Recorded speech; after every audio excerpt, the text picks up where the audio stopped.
এবার আমরা এক এক করে কুষাণ যুগের বিভিন্ন শাসক সম্বন্ধে অবগত হওয়ার চেষ্টা করি। দেখো, কুষাণ কারা?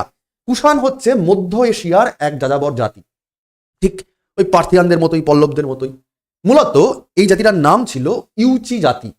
এই ইউচি জাতি পরবর্তীকালে 5টি বিভিন্ন রকম শাখাতে বিভক্ত হয়ে যায়।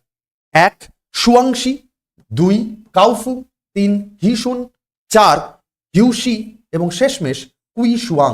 এই কুইশুয়াং থেকেই কুষাণ জাতির উৎপত্তি বা কুষাণ বংশের সূত্রপাত। এবং আমরা আগেই বলেছি যে কুষাণ বংশের ফাউন্ডার হচ্ছে কুজুল কথফিসিস বা প্রথম কথফিসিস। তার হাত দিয়ে কুষাণ বংশের তার যাত্রা শুরু হচ্ছে, সাম্রাজ্য বিস্তার হচ্ছে।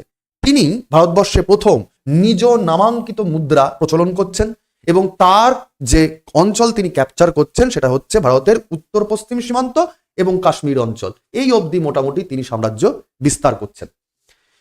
এর পরবর্তীকালে যিনি আসেন তার ছেলে, তিনি হচ্ছেন দ্বিতীয় বা বিম কথফিসিস।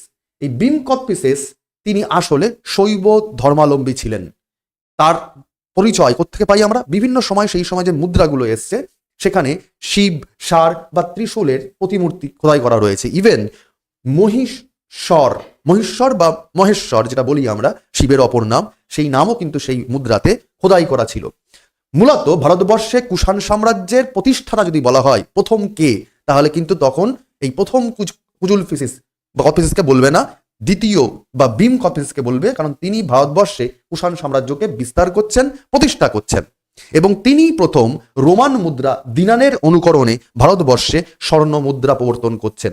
ইন্দো গ্রিক শাসকরা ভারতবর্ষে যে স্বর্ণ মুদ্রার প্রচলন করেছিল, শুরুয়াত করেছিল, তা এই কুষাণ বংশের হাত দিয়ে কিন্তু স্বর্ণ মুদ্রার ব্যবহার ব্যাপকভাবে বাড়ছে ভারতবর্ষের ইতিহাসে। এই নিয়েও কিন্তু সিভিল সার্ভিস পরীক্ষায় ব্যাপকভাবে কোশ্চেন এসছে, বিভিন্ন পরীক্ষাতে কোশ্চেন আসে।